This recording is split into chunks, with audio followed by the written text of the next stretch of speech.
Hello, hello, hello. Grab a seat, grab a tea, get extra comfy. Hi, my name is Yuki.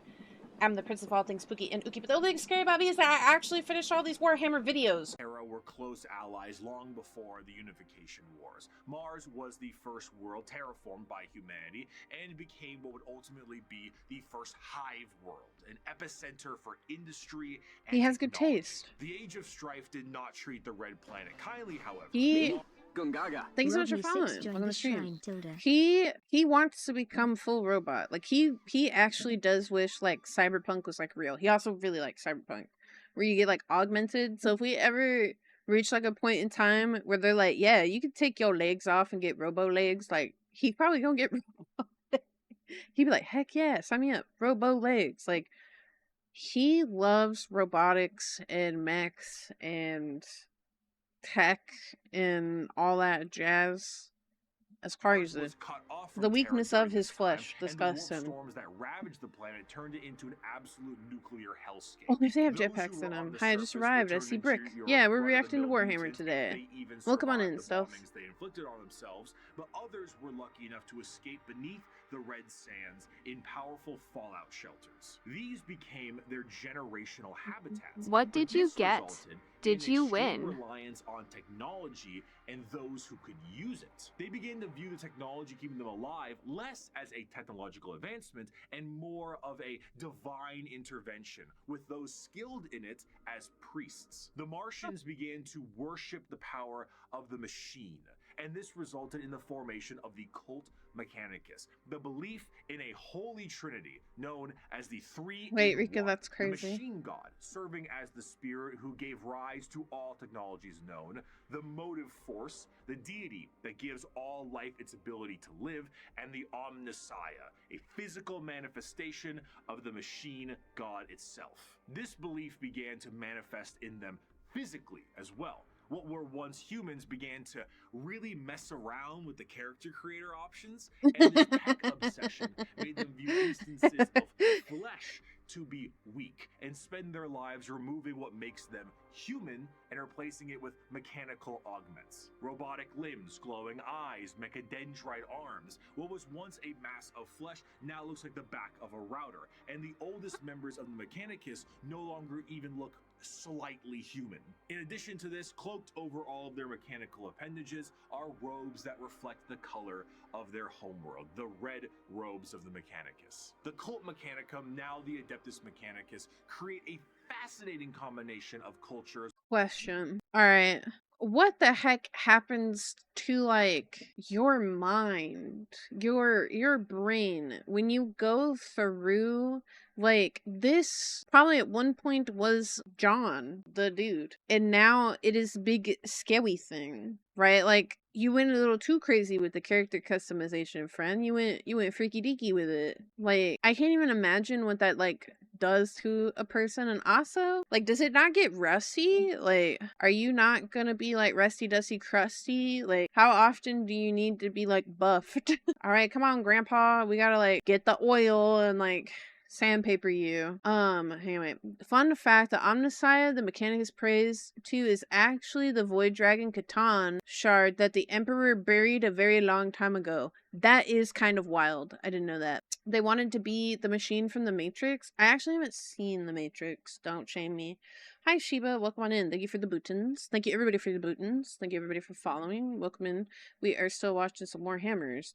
Oh, the Emperor put a Necron god on Mars, and the mind of the people living on the planet became the Mechanicum. Yes. So, for anybody that has not met me, I'm actually very new to Warhammer. We're learning together. So if I ask questions and you're like, that's so dumb, just know that it's because I actually don't know. So they were cooked from the start, is what you guys are telling me. They were microwaved. All birthed into one.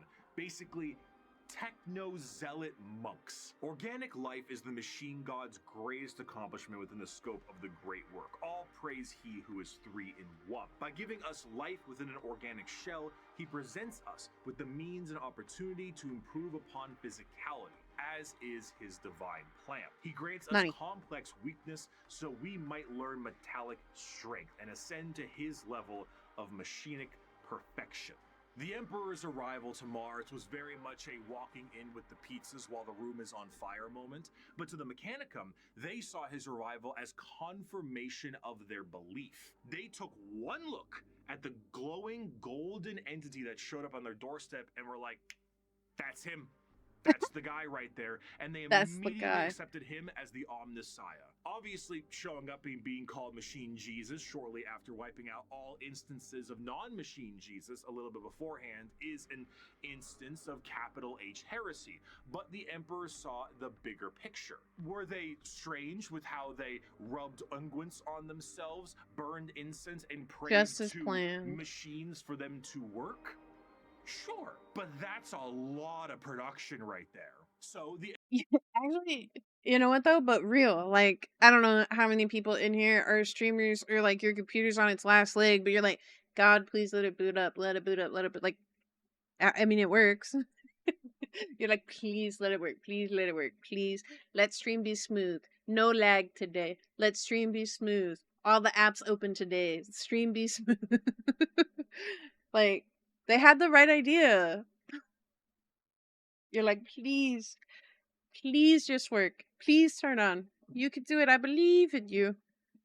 Emperor devised the Treaty of Olympus Mons, a unifying agreement between Terra and Mars, and this union would be permanently etched into the Aquila of the Imperium as the two-headed eagle. One head for Terra, the other for Mars. The forces of the Emperor would be supplied with all the technology and There's weapons a they needed cool to 40K reunite the video scattered about the remnants Emperor of healing humanity under machines. one banner, and the Mechanicum He of just like Mars reloads the would be gun. able to keep doing what they were doing religiously and scientifically so long as they kept up their tithes. This tithe meant total quality control over all technology in the Imperium. Is it a big spaceship? AdMech take care of that. Tanks? AdMech take care of that. The literal bullets in a gun? You guessed it.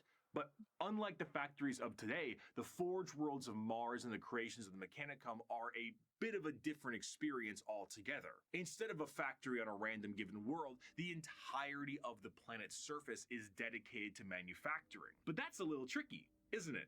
Considering that the usage of silica animus, or AI, is a big no-no, and basically the largest affront to The their Rock divine eating machine god rocks. possible. Fortunately, there's a really neat alternative that they've come up with, and that's called a servitor. Incredible devices that can do anything Hey. from manufacturing, maintenance, basic door operation, even just float around like a helpful little drone. It's an extremely easy process too. All you need to do is take a human who is Did you see dying or cannibalism? preferably Yeah. an enemy of the state, most likely that one, and lobotomize them. And then reprogram their brains to do exactly what they tell you. They even got little baby versions. And lobotomize him. He says so casually. Shows in high regard. The Imperium considers Mars. It's called Holy Mars alongside Holy Terra. Well, like Bricky said, okay, the Emperor wanted to win. How do you win? You need cool stuff. They have cool stuff. Okay, cool. Let's make treaty. I want you to share your stuff. So, I mean, he had a little bit easier of a time because they were like, oh my gosh, you were the guy we've been waiting for our whole life. Of course, we will give you cool stuff, you know? But, like, you gotta keep up. Keep stepping. Of them. Yay! So The now baby's you creeped me can out. rest easy knowing that the entirety of the Imperium, because they outlaw AI and learning new tech is heresy, is run on lobotomized slaves. Whether they deserve it or not is unimportant, and whether they can still keep their consciousness trapped in their own minds is another thing entirely.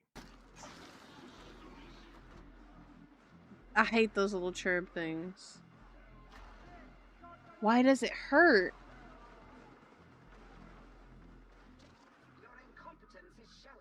An excerpt from the Servitor Creation Factories. Naked human beings were standing in a switch-packed line between high fences. The manufactorum produced servitors, but it was more akin to an abattoir than a workshop. What the heck is an Every abattoir? surface was easily cleanable. Servitors with spray units surgically attached to their backs prowled about, hosing filth from slit drains set into the perfectly smooth slanted floors. As the line slowly advanced, the people were passed through various scanning devices, most of them mounted in ugly, functional arches that let out a constant series of acceptance chimes. Occasionally, one would let out an angry blare, and the indicator lumens would flash red. The rejected person was then swallowed up by a trapdoor opening beneath their feet. From these pits wafted a hideous stench and the grinding sounds of industrial mincers. One rejected man grabbed onto the lip and hung there, arms and hands bloodied, shouting a stream of defiant profanities. Guards lined the grating either side of him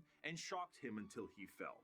The adepts wouldn't even waste bullets on these people. The trapdoor flipped up, and the next terrified person was ushered forward. Violent metal arms snatched them up and spread-eagled them in the air, and a servitor shearer shaved them all over. At another, they were subjected to a high-pressure counterseptic wash whose chemical stink made me choke from 100 feet away. More scanners, more rejects winnowed out. Machines forcibly dressed them in a heavy, rubberized garment common to all monotask servitors.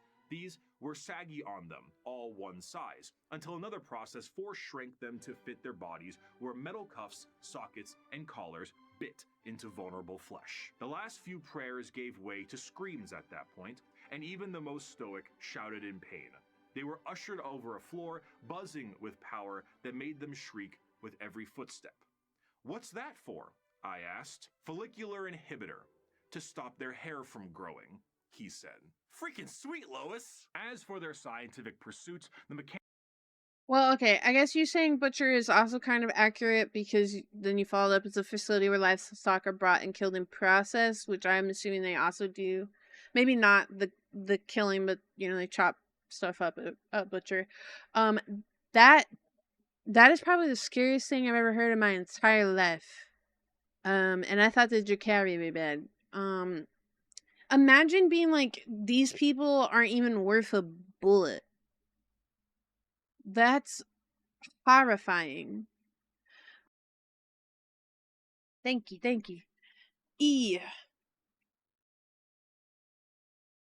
Can believe in the preservation of knowledge above all and the quest to expand it. However, as opposed to just innovating and inventing on their own with their vast technological know-how, they believe that it is a form of tech heresy. You see, because of their religious viewpoints on technology itself, they believe that the instruction booklet itself is just as holy as the Lego set it builds, and to innovate on that without the proper written knowledge is to go against the divine word of the machine god itself. All knowledge is already in the universe. You simply need to rediscovering it and attempting to invent something to improve upon divinity is very heretical. Prior to the Age of Strife, humanity was able to populate the stars with devices known as Standard Template Constructs, or STCs. These devices were, as far as we know, supercomputers with the ability to pull up and detail how to create literally anything a startup colony would need. Essentially, they were devices with the entirety of human technological know-how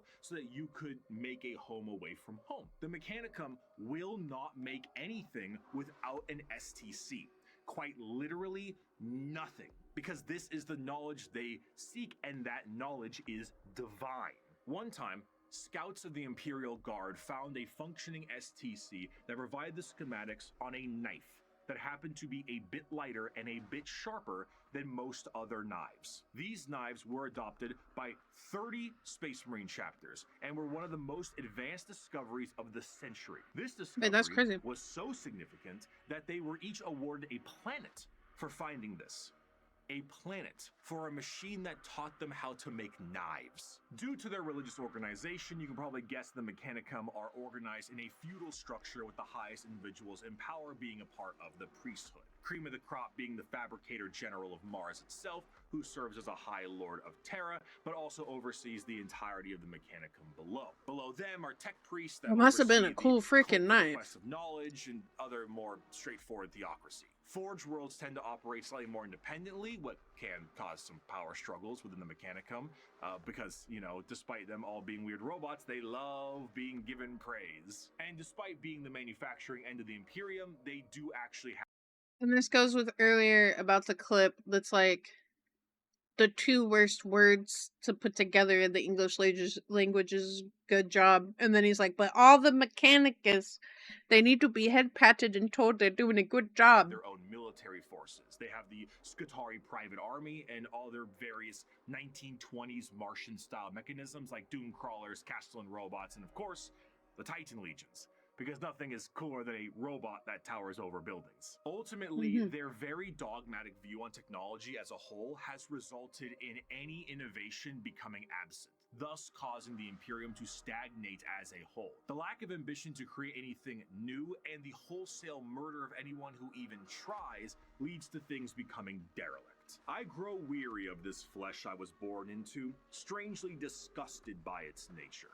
I crave only the cold, clean certainty of steel and silicon, that I might become one with the blessed machine. I do not expect you to understand, you who cling to your flesh as if it were immortal, seeking only to preserve it, to protect it. One day you will see the folly of your ways, and then no doubt you will come begging to my order to preserve you.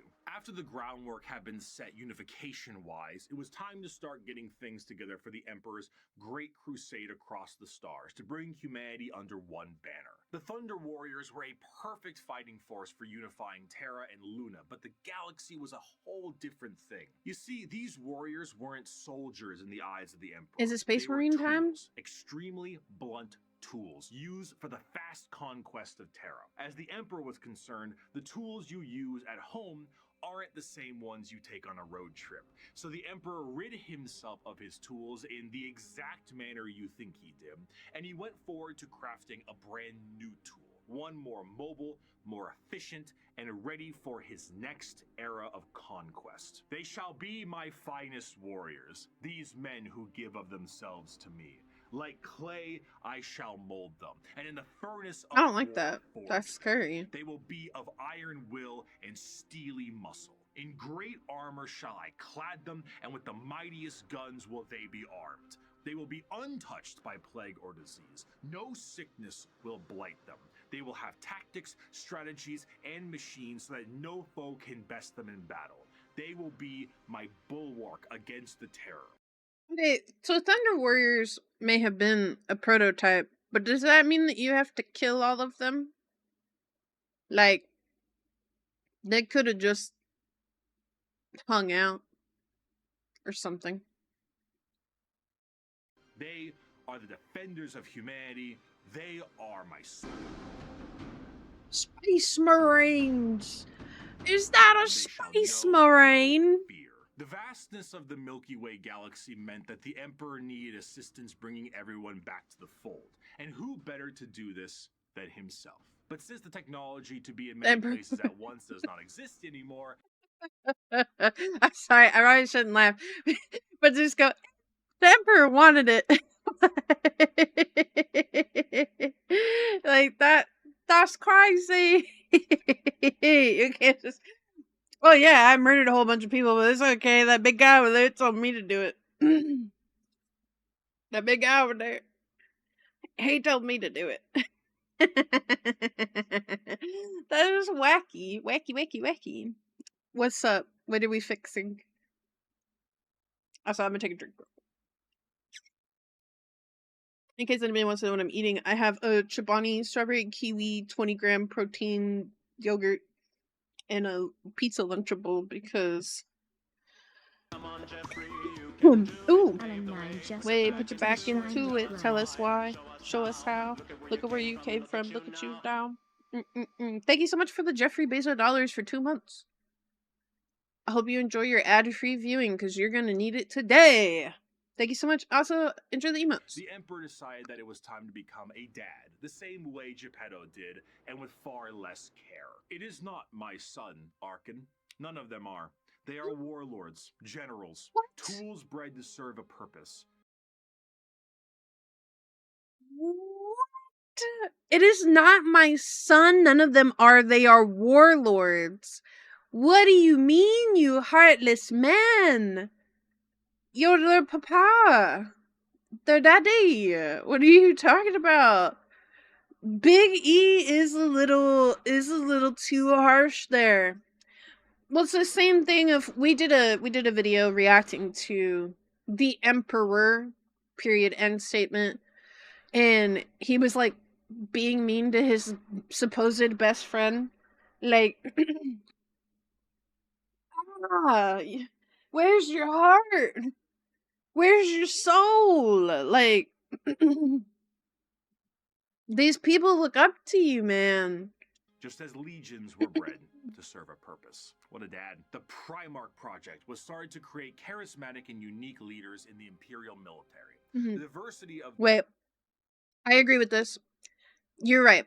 Bricky referenced Pinocchio in that dialogue. What would a sentient creation call its builder other than father? Also, isn't it a part of the Emperor? Aren't they a part of the Emperor? Like, they're like... Oh, the Emperor did? Oh, I heard Bricky talking about it. Maybe I missed a part of it. But still, isn't his gene seed or whatever, like, aren't they actually literally like a piece of the Emperor? Or oh, Bricky was reading the Emperor's words. Oh, okay. I was in shock of the fact that he said a little less care and then proceeded to read probably the most heinous thing I've ever heard. Like, how can you birth something and then be like, I hate him?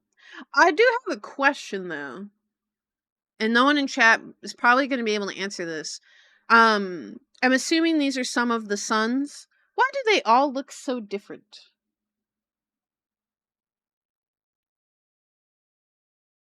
Oh, okay. Once Archon asked the Emperor why let the Primarch call him father, and the Emperor responded with the Pinocchio story. Basically, he said he made them, so that's what they should call him.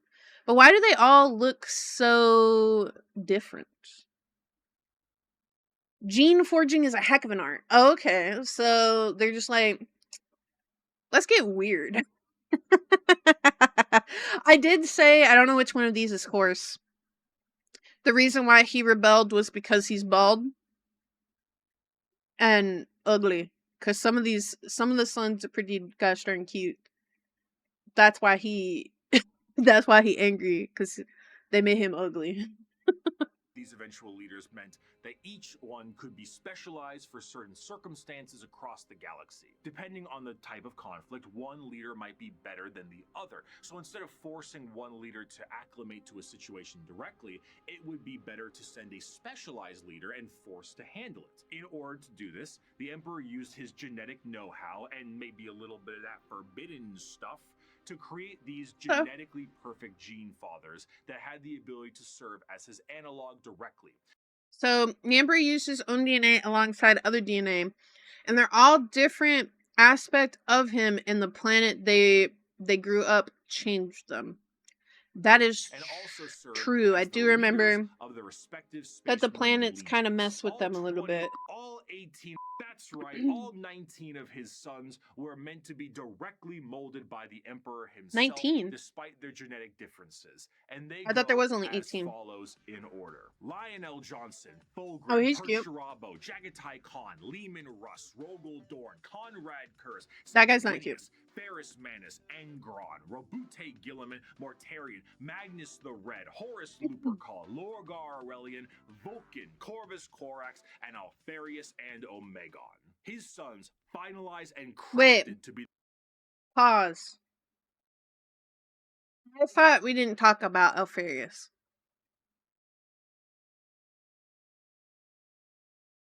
Two were removed from history. One legion has two Primarchs, the twins Alfarius and Omegon. I thought we didn't talk about Alfarius. Am I crazy? I thought that one was a no-no. I'm Alfarius, and this is a lie. The first line of the Alfarius book, that's Fulgrim. Fulgrim looks a little bougie. Fulgrim looks a little stuck up. I won't lie. I get the Warhammer books so bad. I should put some on Throne. I need to read them. I bet they're really warriors good. he needed them to be were complete. But he may have decided to do a bit of dabbling with things he shouldn't have, and paid a price. Before the Primarchs were ready to go, an intervention by the gods of chaos prevented his plan from being completed as intended. Though the sources vary, the ultimate result of the Chaos God intervention was that all of the Emperor's tools were scattered throughout the galaxy at unknown places and times. Each one of his sons ended up in a completely different world, and instead of being able to directly influence their upbringing, these children were instead forced to experience the unique nature of their respective homeworlds. Some had a great time and lived in general luxury.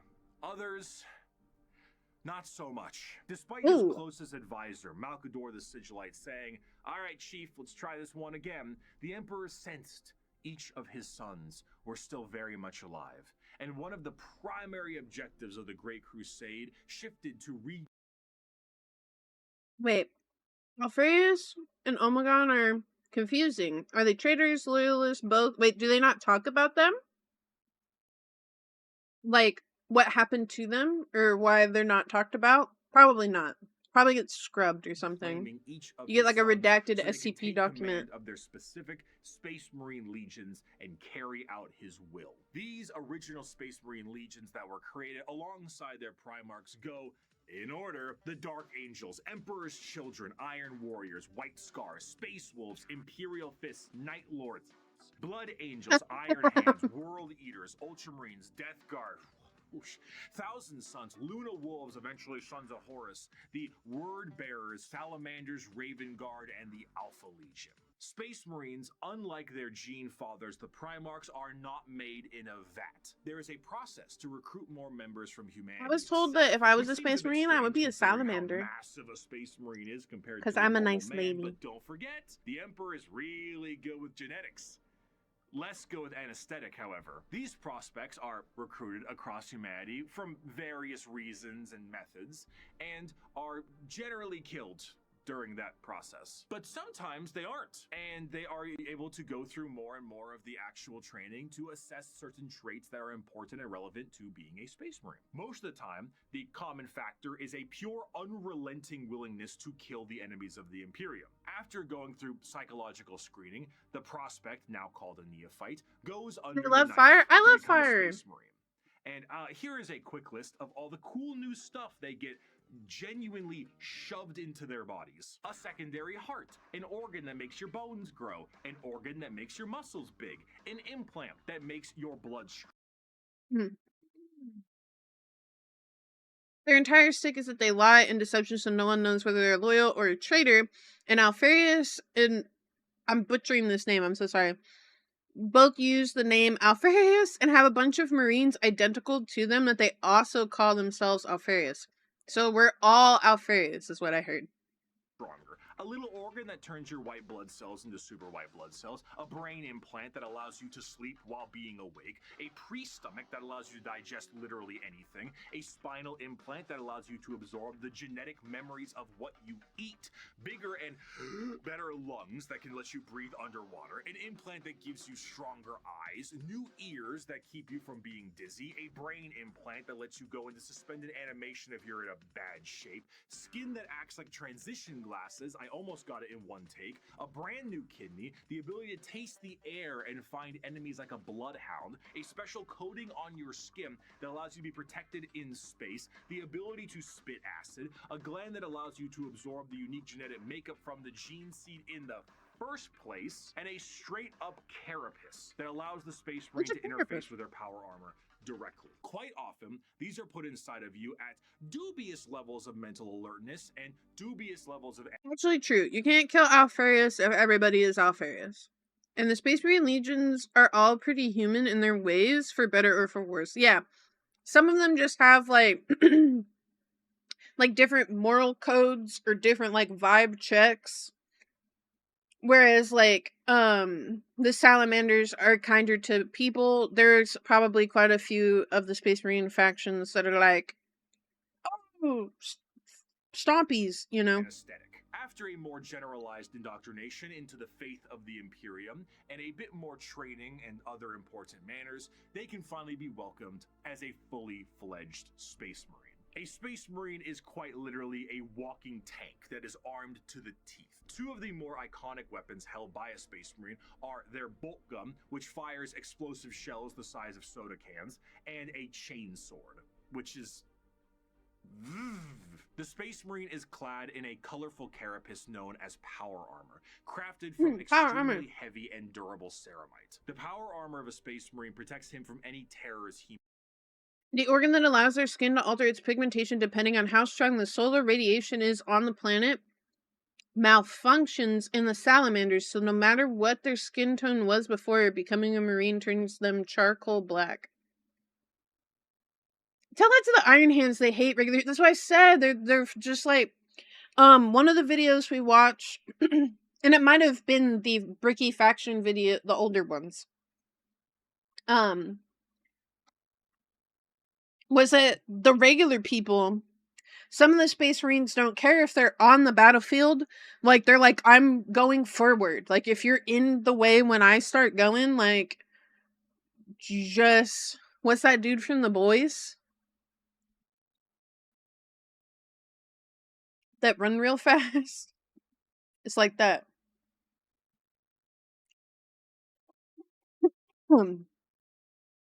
Excuse me. I have a cookie stuck in my throat.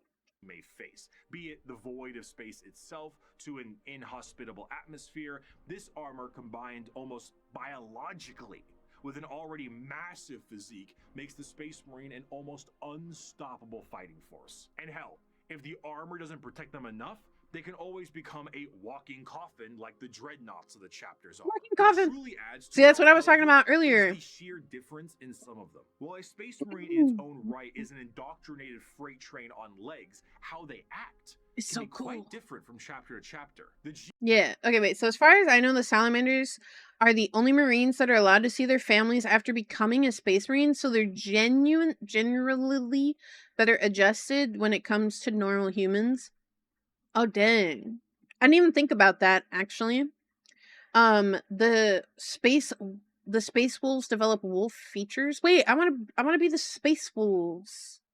I want to be a wolf. A Primarch is not just helping them become big and strong, but allows them to gain certain traits from their forefathers. Everything from how they think to even slightly adjusting their physical appearance once it's been implanted. The gene seed can be the personality of an entire Space Marine. Take the salamanders, for example. Salamanders have a predisposition to fire as a whole, and tend to be extremely large due to the size of their Primarch, Vulcan, and his enormous stature. Whereas someone like Sanguinius, Primarch of the Blood Angels, share more vampiric features and more angel-like qualities. A gene seed is not just aspects of the Primarchs, but they are also flaws too. Magnus the Red and his 1,000 sons underwent something known as the Flesh Change, a horrifying mutation that... It's a defect, but it's a cool defect. So terribly that they would mutate away from humanity. Where other factions have inspiration for their culture from our real world, like the feudal Japanese of the Eldar or Egyptian style the Necrons, each Space Marine chapter themselves carry an inspiration. The White Scars are motorcycle riding Mongolian fighters. The Space Wolves are Norse Vikings. The Dark Angels are Knights of the Round Table, and so on. This moves into their fighting style, and truthfully, there is no end to the characters and options when it comes to the Space Marines. Space Marines are the main symbol you see, and while many of them can be simply indoctrinated. Wait, so in the game Space Marines 2, there is a Marine that is of Asian descent, but due to the gene seed of his Primarch Gilliman, he has developed blonde hair and light skin, for example. Oh. Yeah, okay, so what it kind of sounded like, though, and I guess maybe I'm not understanding how this works, is that they take children from families to turn into Space Marines. So, like, do they inject them with something, and then however their body reacts to it is what happens? Like, are they doing just, like, crazy... Okay, that is correct. Okay. So they're doing just wacky, like, experiments.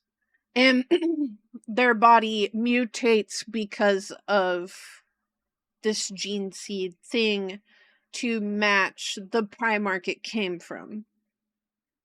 Crazy. Okay. They get implanted organs that grow from their Primarch's DNA. Oh, okay. So it's like Adeptus Mechanicus but fleshy stuff. So they're like, let's get in there and let's like, a lot of stuff happens over about a century to each of them. Yes, they give them a gene seed and additional organs to make them into demigods. Okay. That's freaking wild.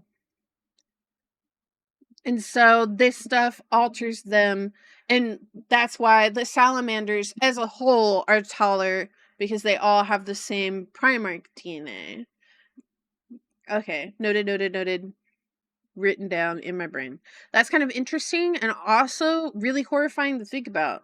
Because, like, do they do, like, I Volunteers tribute, like, Hunger Games style?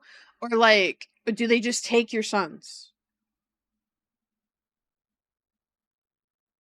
A lot of the or do they just, like, do they make it sound cool so you're like, I'll sign up for the military? Right? Like, depends on the chapter. Okay. Fortunately, the success rate of the implementations isn't high. A lot of the aspirants don't make it since their body rejects the implants. Vulcan was the biggest Primarch. Yes. It varies, but it generally isn't a choice. Oh no! See, that makes it worse. Some people volunteer, but some are nabbed. That's scary. That's very scary. If the Space Marines want you, they get you. It's a good thing they don't want me. I got like I got a cough. Warriors who only care about conflict and can be quite boring.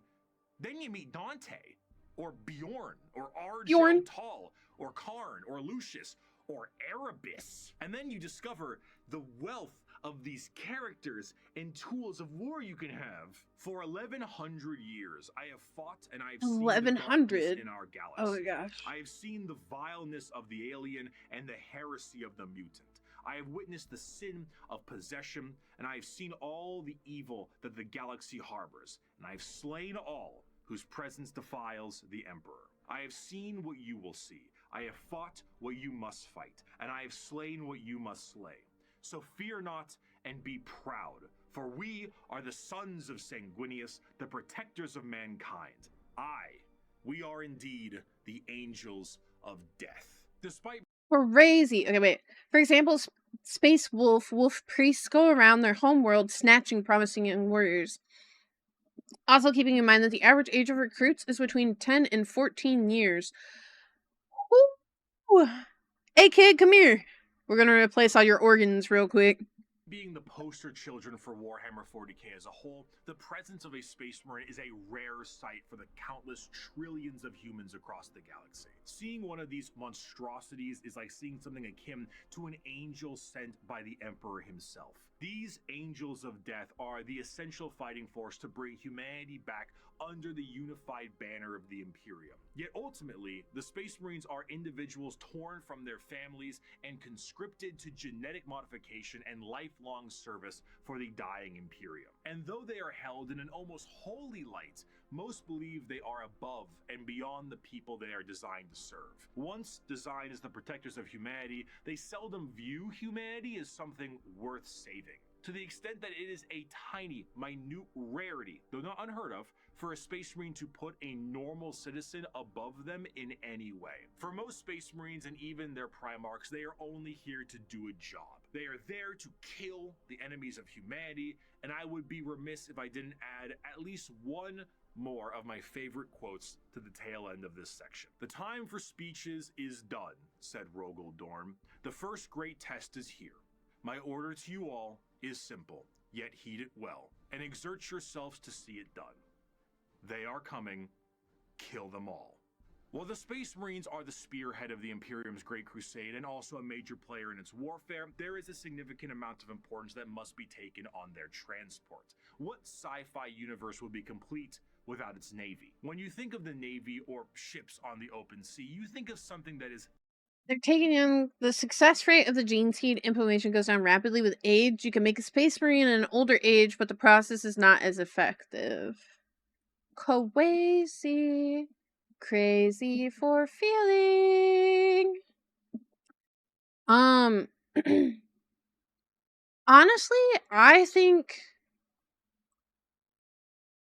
it's kind of wild, like looking at it and being like, these are poor, like brainwashed kids. And I've played Space Marines 2. We actually beat Space Marines 2, and I got beef with that chaplain. Okay, he go get it. All right. I can't wait till 100% Space Marines 2. But like, listen here. You gonna tell me I ain't good at my job? I'm a cool Space Marine.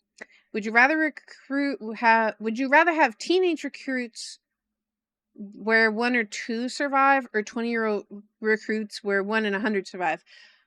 My problem would more be on the lines of the kidnapping. Okay? That's where the point of conflict is. Though I also can't expect to reasonably ask a child or teenager, like, hey, you want to join the military? You know what I mean? So neither? Sleek, something mobile, and something pretty big. For perspective, the longest self-propelled ship in history was the TTC-Wise Giant, an oil tanker that was about 458 meters long, or over about 1,500 feet. This right here is Child's Play in the Thank you for Warhammer following. the shrine, a Tilda. ship that is considered to be an escort vessel in the Imperium is about 3 times the size of a Sea-Wise Giant, and the size of the ships only go up from there. Your most common ships are the cruisers. The light cruiser tends to average at about 2 kilometers long, or just over a mile in length, where the Dictator class cruisers can be over 3 kilometers. The Marines are considered the angels of God emperors, so the concept of joining the angels is honor above anything else, but honor or not, there really is a choice. I realize in this brainwashed universe, they're probably like, oh yeah, like I highly doubt they're like, yeah, I can do it, I can do it, I can do it. It'd be really cool, because they're gonna be like, yeah, of course I'm gonna be a giant space marine. A space marine. Or 2 miles in length. The largest ships are your battleships, and they are tremendous. We're talking 5-mile long, half a mile high monstrosities that look like gigantic Gothic cathedrals and filled to the brim with weaponry. And not only are they filled with weapons, but they are also jam-packed with crewmen. Battleships tend to, on average, carry a crew between several thousand to several million, and they need every single one of those members because we don't have advanced technology for other things to pilot themselves or control themselves in a meaningful way because there's no AI. A lot of this stuff has to be done manually. Even the reloading of those giant batteries is a form of manual labor. And, of course, generally speaking, gliding through the stars is a very slow way to do things. And let's be honest, there can't be a science fiction setting without some form of hyperspace travel. This form of travel in 40K is less like going to Plaid in Spaceballs and more like going into Davy Jones' zipper dimension in SpongeBob. Oh, now what? I suppose you're gonna show me. Oh, gee, that's very nice. Oh, what is this? Some kind of magic act?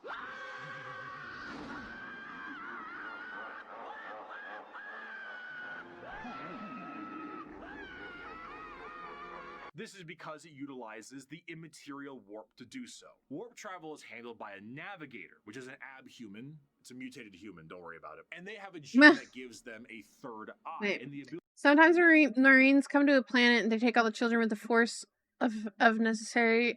Most Marines recruit from death or savage worlds. A lot of times the inhabitants don't even know anything.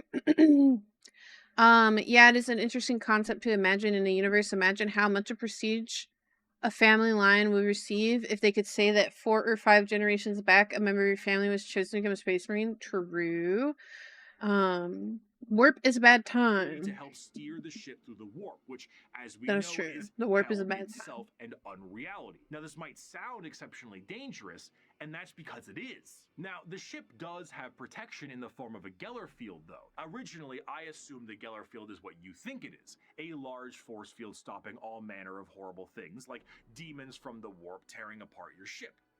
How wrong I was, though. Huh. So, space travel through the How warp wrong I basically was. involves riding on the Sea of Souls. Hell is real and you can surf on it. So, you allow Bah. the current to carry you and the navigator to direct. But how can a current of souls and unreality carry you when it doesn't obey the laws of physics, time, or, again, reality? What a Geller field is not a force field, but a comatose imperial psyker dreaming of reality. It is not a bubble. It is a force of reality being projected by mutant sleeping beauty to counteract the unreality of the warp that you can then surf on. This, of course, is not a foolproof method of travel, and Geller fields can and do collapse fairly regularly. Being subjected to the warp itself without this Geller field is a terrifying prospect. In the best case scenario, your ship will be torn to shreds. But there are countless instances of ships being thrown out of the warp randomly throughout time itself. You leave for a 2-day mission and you come back 90 years in the past. Maybe you feel like you're lost in the warp for a century and it's only been 45 minutes. And that is only if the waves of souls don't rip your ship apart or have demons arrive on it to do unspeakable things to the crew. The Imperial Navy is astronomically... That is actually the most wild thing I've ever heard. I'm pretty sure there are people who are born part of the ship crew and never get to leave, but don't quote me on that. Yeah, there are people that are born into the job that their family has been doing for generations. That sounds pretty normal in some kind of, like, fantasy universe. Have you guys seen, there was a movie. It's also a book. The premise was like Divergent, I think that's what it was called. The premise is like, there are 13 factions. We have all of the kids when they're old take a test. You take a big test. And whatever your score is, that's the job that you will have for the rest of your life. But let's say, like, your family is farmers and you're in the farming section. Okay, you don't interact with anybody else in other sections. Okay, you go take the test and they're like, "Oh, you're really smart. We're moving you to the doctor section. Like, you're now in medical." You have to abandon your family and, like, leave. That's the kind of vibes. The largest of these ships have crews that are millions strong, so why would you not use the crew as replacements, since they probably have learned, by following their parents. Absolutely.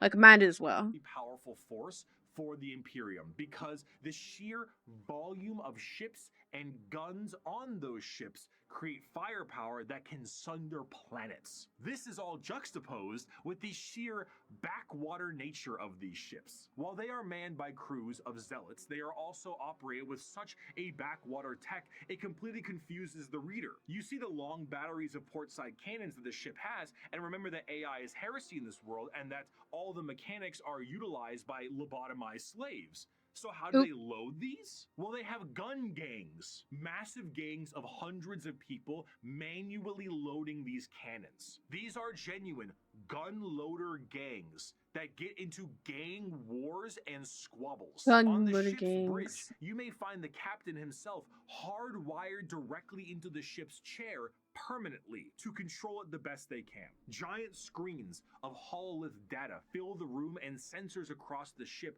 are just as likely to tell you information as a serf running up to you with a scroll of parchment is. You reach to a microphone to shout orders down a hallway as paper readouts tell you information of the enemy, and holy sigils and candlelit incense burners gleam your next move. While the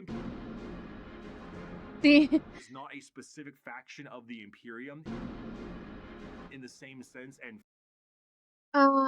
wait. Except for high position people serve in the same ship for generations till the ship is destroyed or unable to fly. Another thing love to live on spaceships is gene stealers. Gene stealers, don't steal my genes. They're good genes. What shepherds around the entire I got them at TJ Maxx. Every Space Marine Primarch had a flagship, and every strike cruiser and battle barge has a story to tell. But if there is a single thing that the Shield of the Navy does the best, it is to help support and supply the monumental forces No one of laughed the at my joke. Imperium. Not the denim hammer thieves. of the No jeans Emperor are safe. himself, Right. The uncountable men and women of the... The Imperial Guard! I don't care if these things have adapted to resist our las guns. If we can't kill them with our rifles, then we'll kill them with heavy bolters. And if we can't kill them with heavy weapons, we'll use grenades. And if grenades don't work, then we'll fight them with our swords and our knives and our bare hands. We'll drown them in our blood. That's what it means to be a soldier of the Imperial Guard. Now I don't sign up for that one. There is I don't no sign up better for that one. symbol of the might of the Imperium itself than the Astra Militarum, or as it is commonly known, the Imperial I don't know Guard. anything about Though the Space Cadia. Marines take the glory and stand as the visual representation of Also, the welcome in, Imperium, everybody. their Welcome, numbers welcome. are Hello. dramatically thin and specialized in comparison. To reclaim 1,000,000 worlds, A Titan you fixed need bayonets. a countless number of troops willing to fight and die for your cause. The Imperial Guard represents okay, the it doesn't Imperial exist anymore. truth made manifest. Every year, the worlds of the Imperium pay a tithe in the form of soldiers to fight the good fight of the Emperor, and this number is impossible to pin down. Even saying billions would be a dramatic understatement. The sheer volume of soldiers serves as the fundamental backbone of the Imperium. 99.9% of battles fought by the Imperium are fought by the sundering might of the Imperial Guard. With the knowledge that the Space Marines are essentially sentient tanks, what do the members of the Imperial Guard have? If they're the might of the Emperor himself, are they not suited up in a similar way? No, not really. No fancy suits, no biological enhancements, and basically no expectation to live. Once a regiment of guard are activated, they are sent directly into battle with almost no expectations that they will survive. Wait, the best tank of the guard is called 𝎟ᓝ📟, like the Space Wolves Primarch? Armor and extremely strong weapons that would crush any army of the modern day. They are so hopelessly outmatched. I will still never get over the fact when I played Space Marines 2, you get to like a part where there is regular dudes and like the body pile was high. The things they will face. Sending a member of the guard is throwing a rock at a nuclear bomb. However, where they lack in advancement, they make up for in sheer numbers, and their overwhelming force can be the difference maker in any deployment they face. Quantity is a quality all its own. If they do happen to survive, they will be sent to the next battle, and so on. Seldom do members of the Astra Militarum get old or retire, and those that do are truly to be feared. There's an old saying that the average lifespan of a guardsman is about 15 hours from deployment, and considering the sheer number of guardsmen out there in any given battle, that number is probably accurate. When several million of your pool of guardsmen... Cadia was one of the most important Imperial worlds, positioned near the entrance of the Eye of Terror, a portal to the warp that was ripped open when Slaanesh was born, and it was destroyed by Chaos forces in the 13th Black Crusade. 𝎟ᓝ📟 is an amazing tank that the Primarch invented, if I remember correctly. Two crazy statements. The orcs threw a moon at you. It can really screw the numbers. The soldiers of the guard are conscripted and trained on an incredible number of worlds in the Imperium, and these worlds can impact their training and their combat style directly. The most famous visually are the Cadian shock troops. But other notable guard factions include the gas mask-clad Death Corps of Krieg, the Rambo level of Catachan jungle fighters, and the iron-willed Mordian Iron Guard. This also helps them specialize against individual types of enemies. I don't know what STC means. Prefects are a special guard regiment that came from Cadia, whose planetary governor, the leader of the Space Wolves discovered the 𝎟ᓝ📟, which then crossbreed and then became the giant freight train. STC, is that the blueprint thing? Specialized for big monsters. Hello, Tyranids. One particularly interesting officer in the Guard is the enforcement officer known as the Commissar, and they are one of the more visually striking members of a regiment. These are specialized Imperial officers and act as morale officers. But instead of singing songs to the troops and providing hot meals, the Commissars are there to make sure that the members of the regiment continue to fight to the bitter end. If a soldier does not meet the standards of the Commissar, the solution is simple. There are trillions of other soldiers out there. We don't really need you. Combat fatigue? Headshot. Concerns about the conflict? Headshot. Fleeing the battlefield? You bet that's a headshot. Considering that these officers tend to be outside of their regiment, feelings on them can be mixed. And in fairness, certain commissars, like the esteemed Ibram Gaunt or Caiaphas Cain, tend to do a bit better with the whole people talking part. Because if, say, you were trying to tell a beefed up Catachan jungle fighter what to do, you might take a mysterious leave of absence inside a carnivorous plant. But no matter what I say, I don't think I can truly convey the sheer might of the Imperial Guard, so I'm gonna get a visual aid. Let's take a look at this image right here, right?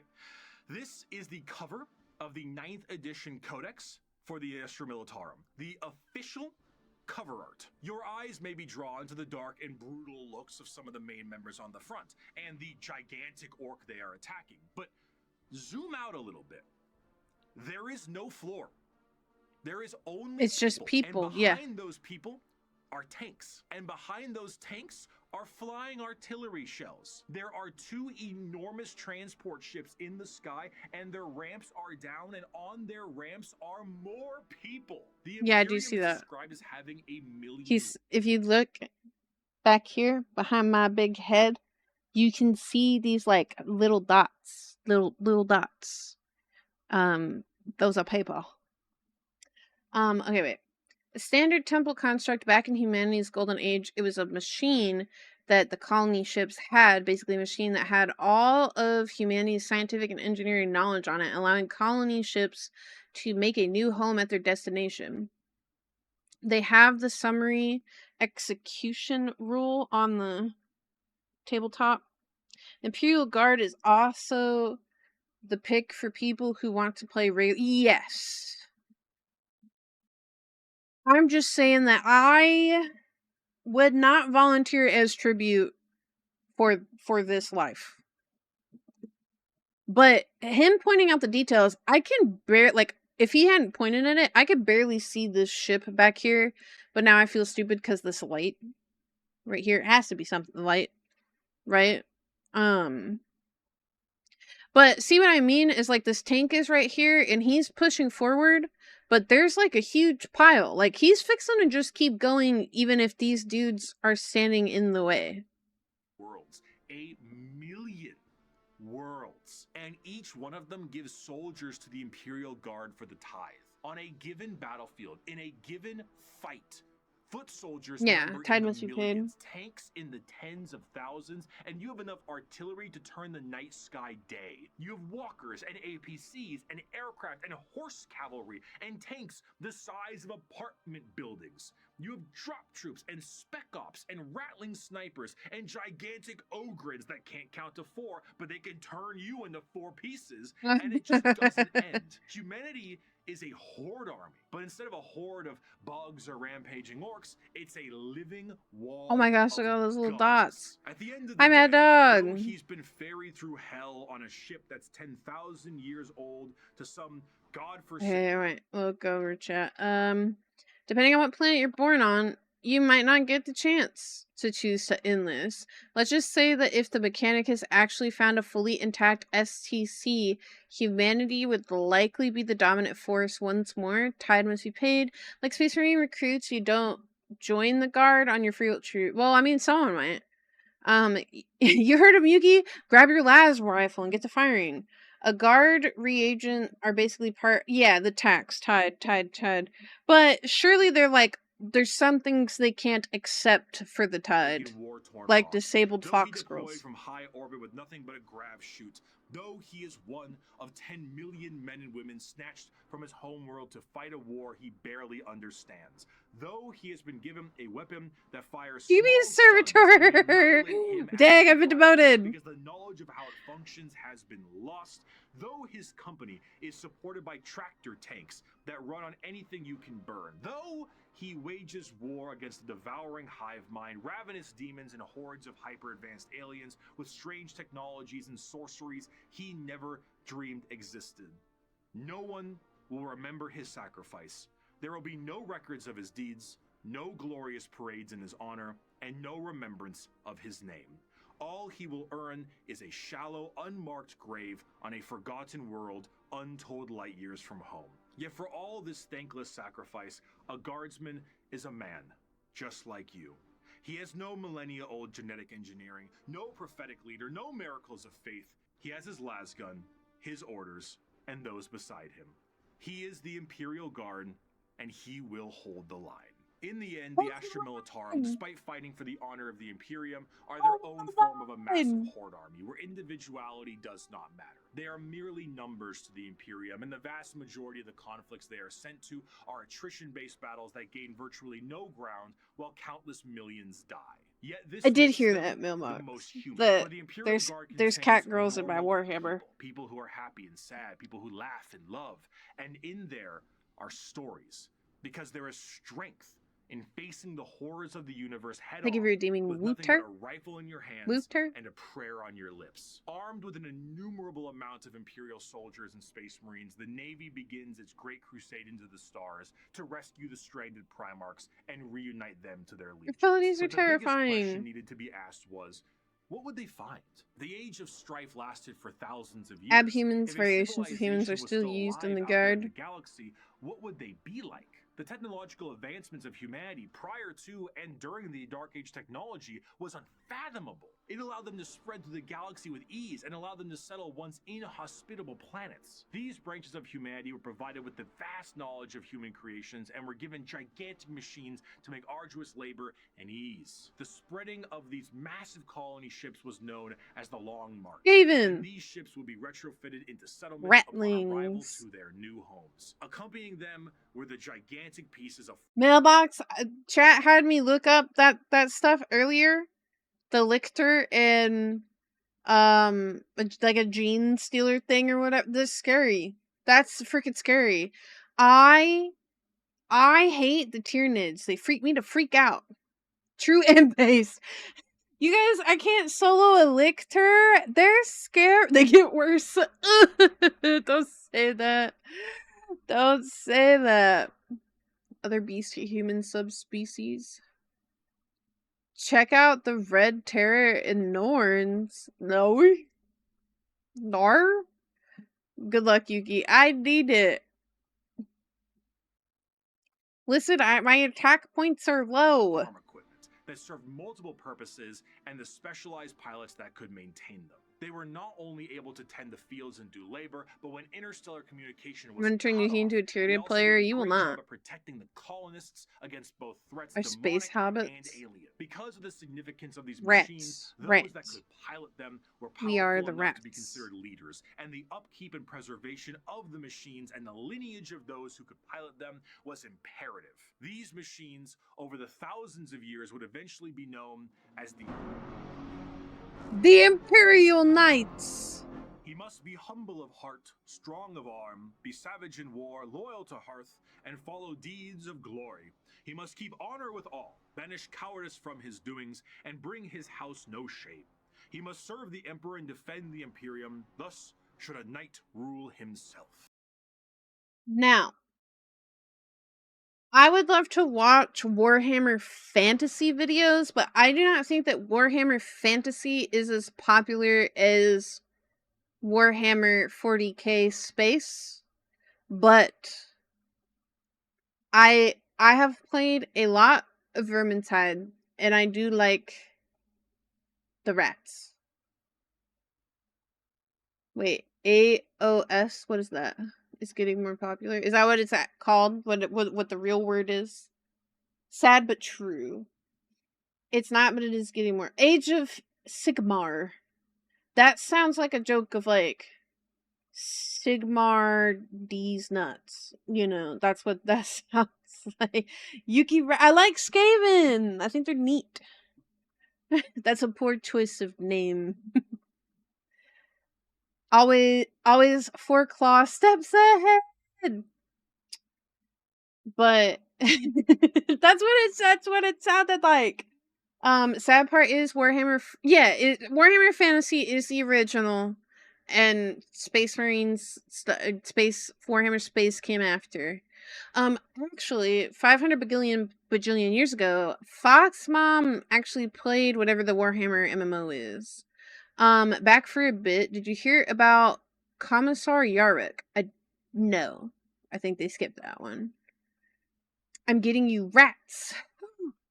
My fellow Skaven enjoyer. I like Skaven.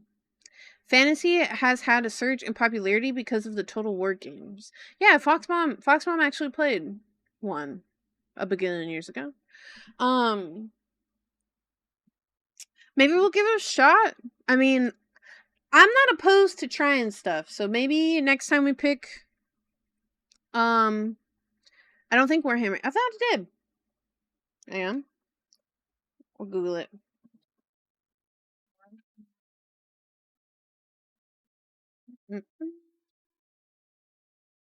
Warhammer Online. Return of... Oh, wait. Hey, there's one coming out. No? Wait. Yeah, Warhammer Online. Foxbomb did this. It was called Age of Reckoning. Massive online multiplayer role-playing game from Games Workshop Warhammer Fantasy setting. It came out in 2008. It sold over 1 million copies and peaked at 800,000 subscribers. And it was shut down in 2013. Yeah.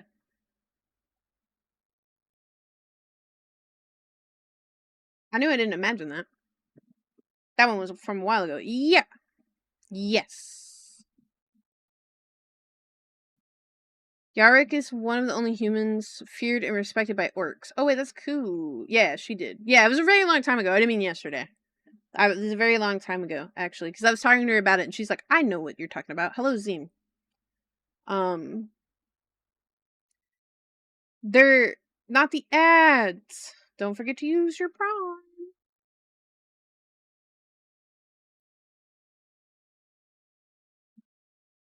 There is a poop ton of RTS.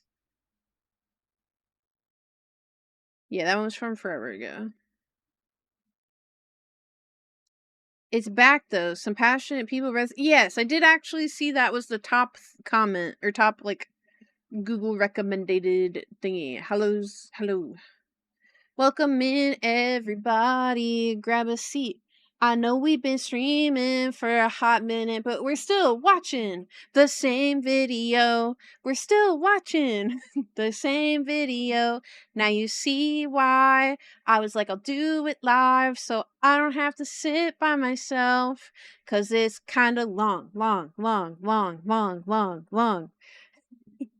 Have a safe drive, Runes.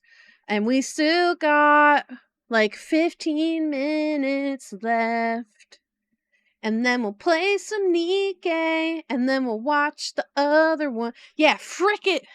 We're doing it live. So we're going to finish watching this. We're going to play probably like an hour or two of Nikkei. Give everybody a break. Let you guys go to the bathroom, get a snack.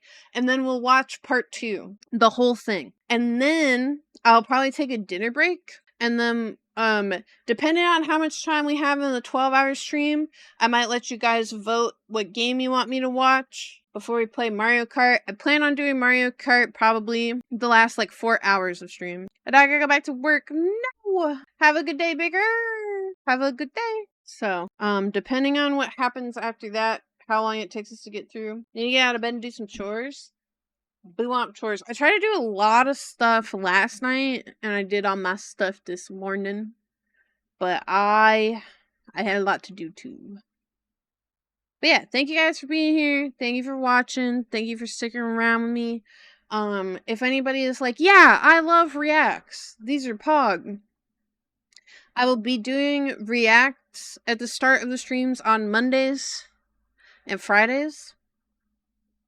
And then when we come back to stream full time in October, I will do them every day but Wednesday. We will always do a react video and some games. Today we're doing kind of like a big push. Thank you for stream. Hey, don't worry. We still got like literally 9 hours. So Like, strap in. We're here all day. We're here all day. We still got 9 hours. 9 hours. And the rest of this video. The age of strife caused these colonized worlds to be cut off from the Imperium, and the reversion of these worlds resulted in the reverence for this farm equipment turned feudal, and the leadership that controlled the devices became viewed as a noble hierarchy. During the Age of Strife, exploratory fleets from Mars found plenty of these worlds, and it seemed the majority of them reverted to a similar state. Like King Arthur seeing Merlin himself, these feudal worlds welcomed the tech priests of Mars with open arms. The mutual relationship between the Admech and the nobility was beneficial.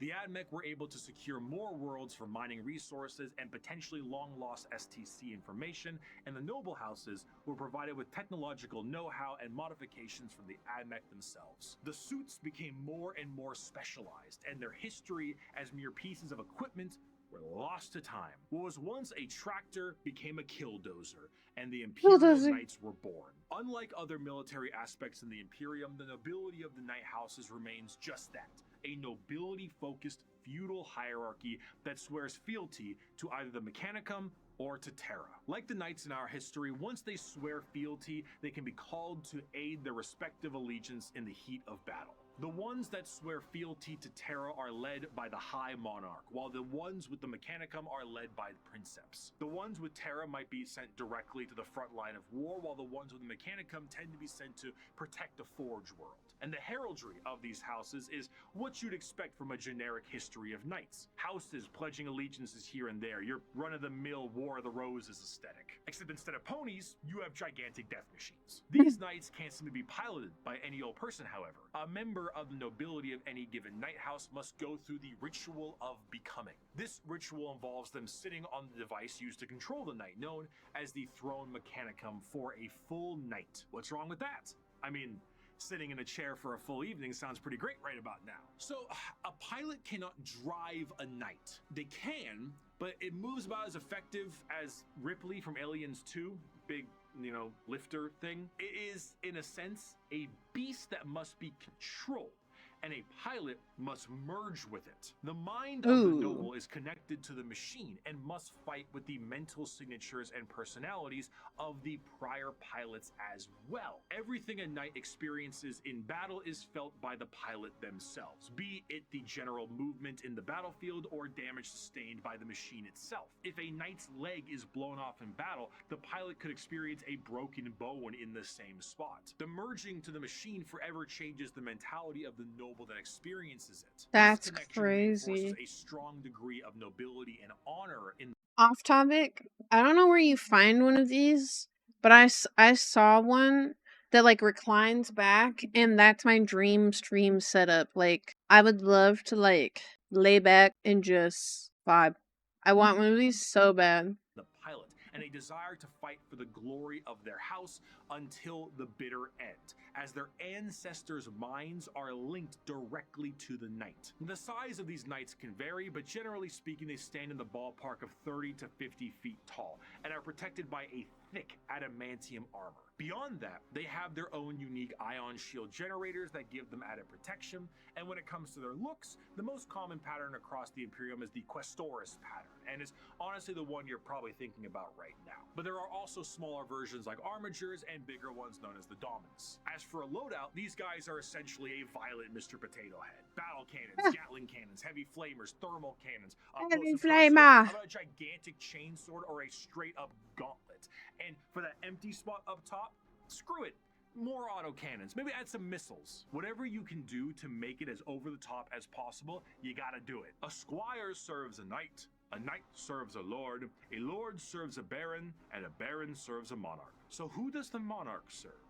He serves every subject, from the rudest serf to the members of the court. Not chaos. Chivalric fealty, when ideally practiced, is not a pyramid, but a circle. Ironically, on the surface, night worlds themselves are one of the least grimdark settings in the galaxy. Reverting to an ancient time with knights and peasants is almost an escapism from the techno-hell of the modern Imperium. But this, of course, doesn't make it great for everyone.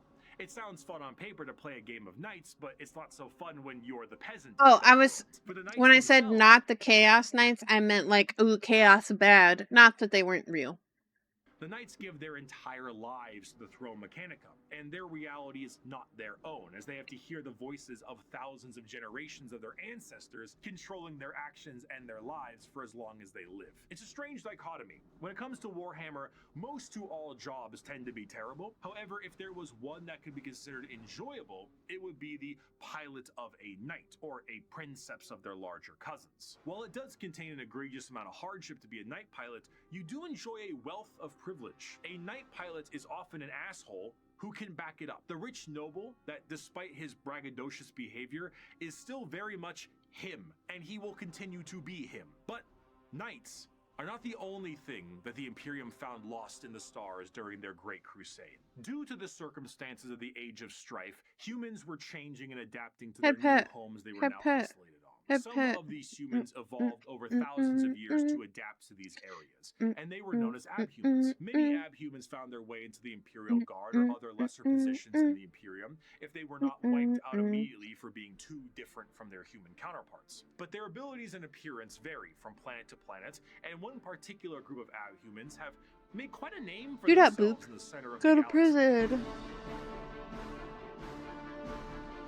Wait, the origins Mothman? of what will be known as the kin start at some point during the Dark Age technology, where their ancestors left a planet that is very much Terra and went to the galactic core to mine it of its resources. They brought along with them everything that they would need for a long-term stay, most important of which were the incredible AI-based supercomputers, be it guidance, technical or philosophical, schematics, or the ability to upload the memories of a deceased explorer to gather information from them. These computers became an essential part of their everyday life, especially considering that the galactic core is one of the most inhospitable places in the galaxy. I didn't do nothing wrong. It is an exceptionally star-dense location, full of abnormalities, black holes, and sentient hostile nebula. Whatever that last part means, it is not a safe and easy place to make a living, and this only got worse thanks to the warp storms during the Age of Strife.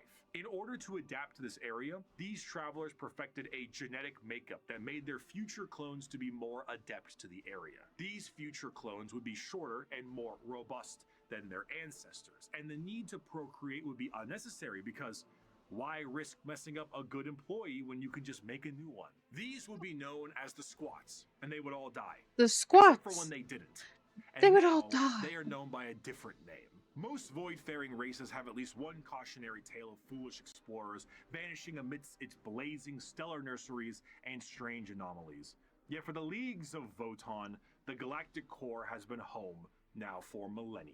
These squat humanoids would begin to establish themselves in the core, and their goals would be the same as their ancestors. Rock and stone! But like, actually kinda, yeah. Whenever one of them would die, they would know that that sucker would need to be uploaded to the machines like their forefathers did. But the original purpose of these machines was lost to time. What was once a technical resource for them turned into a ritual known as joining the ancestors. And the fact that they were clones at this point meant that the same copy of the same individual would be uploaded countlessly. The sheer overuse of these computers and the repeated uploading of redundant data has turned these once powerful supercomputers into your parents' computer after you installed LimeWire on it, and whose hefty Google Chrome tabs definitely contain information they will return to one day. So much corruption that these computers began to develop the makings of a personality of their own. These would be known as the Votan, and the kin, this dwarf-like abhuman of humanity, would revere them. That's the wild. Votan still operate to this day, but the volume of corruption have made anything outside of their very basic functions highly unpredictable. They may not answer a question for centuries at a time, and if they do provide an answer or data, it has become so corrupted and so incongruent that it takes a literal kin wizard to comprehend it. The kin, much like the dwarves of fantasy, exist nowadays as a mercantile species that constantly constantly work to mine and manufacture. However, their capitalistic desires are dangerous. The biggest crimes a kin can face are being lazy, unproductive, and breaking a contract. Stellar conflicts have broken out over hundreds of years due to the breaking of a deal. So if you signed a contract with a kin, you best stick to it. Because of this, the kin have been known to interact with other species in a fairly common manner. This includes humanity, who have met various members of the kin multiple times but constantly considered them to be all a different species. Famously, the Imperium noted that the kin they referred to as the Squats were their own species and were wiped out by the Tyranids. Little did they know, they were still around. The kin are acutely aware of two things. The first is that the humans of the Imperium are deeply terrified of technology, so the sheer existence of the Votan is a secret as well as the truth. This extends also to the Iron Kin, sentient robots that are treated in the same esteem. Wait, the fun part is of no one flesh remembered and they're blood supposed to kin, restart the because kin Volt. is kin. Oh, The they did second not thing turn they it are off and turn it aware back of on is where again. they're from. They are fairly confident that they are from Terra, and they know that if this secret was to be known by the Imperium, that the Imperium might want to take ownership of them and everything they've built. So the more alien they are, the better. Now, this sounds fine and good, right? What could possibly be wrong with these guys besides the hyper late-stage space capitalism? Well, we have to go back to their creation. The kin are an entirely clone-based race, made from the computers that are exceptionally difficult to recreate. These machines, the Votan, are becoming more and more unpredictable and derelict. If anything were to happen to Waiting these for machines, the... it would be a twofold ending of the kin. What? New I have to kin look that cannot be up. What is reproduced. that word you said to me? Oh, they're abhumans like the kin. Do you think he'll go over that in this video? I mean, he said he's covering all of them, all factions. If he doesn't, you can go write a mean comment. I'm just kidding. Please don't do that. And the existing kin would have no further If he purpose, doesn't, you because can the go end write that not in awaits this them video. There is non-existent. there The is a part 2 to this that is also 2 hours long. We will be watching later today. So I promise you it's not covered in this one because there's only 2 minutes left. The kin civilization is that the entire purpose of their Or a lives big is part to of do the best guard. they can at Okay. their duty, That might and be the also start of the all they next know one. to the Votan, their ancestor. So if you haven't watched the videos that I have already made on YouTube about this, in the very beginning of this video, he gives a timeline and then he's giving you the factions in order of the timeline that he gave at the start, which started with the Necrons and then went to Chaos and then went to Eldar and then it moved into the Imperium. But he did say that there was a lot to cover about the Imperium. So he made 2 hour-long videos. And the reason why because these are called re-explained, is because he did make 2 Warhammer faction videos before this, and everybody was calling him a tourist and a fake lore fan and all that stuff. So he wanted to make these to try to go a little bit deeper. I cannot promise you that he'll cover everything that happens in Warhammer ever in existence, but man, he tried. 4 hours that's a lot of Warhammer. You know, 4 hours is a lot of Hammers of War. I mean, he's been yapping for a hot minute. Hot minute. Are part of the Imperium faction? Not, yeah, like the kin are. Well, that's what I'm saying. Right now, he's in the Imperium. What we've been talking about, he went Imperium of Man, and it went Imperium. So I'm saying that maybe at the start of the next one, we're probably still going to be talking about the Imperium. I don't think he's covered all of the Imperium factions. We're still getting there. You gotta wait for part 2. Also, what is it called? Okay, so like the Imperium as a whole is a faction, but it has a lot of like groups in it. Is there a word for that? That's a Warhammer every 2.7 seconds. Because technically, these are like little factions in a faction. But I'm impatient. I need validation now. And that's why your name is Bambi Brainrot. Imperium is a government. Well, no, what I'm saying is, as a whole, when you look at Warhammer, okay, they're saying Eldar, faction, Imperium, faction. Like, okay? I'm trying to figure out what the groups in a faction is called, and I don't think this functional is the answer. Astra Militarum. Well, no, I'm thinking of that a Warhammer word. Is there a normal word for when you're a group in a group? I'd say subfaction. Oh, okay. So subfaction would probably be a good word for that. Yeah. Subfaction, I think, is a good word for that. So there's the Imperium, Chaos, Xenos, and then within them is the factions. Oh, okay. A faction can have multiple armies. You play an army. I'm the whole thing. I think subfaction fulfills what I was looking for. If you want, okay, I'll click on the next Bricky video and I'll tell you what he's gonna talk about, so that way you'll know and you'll be disappointed that it probably isn't what you wanted.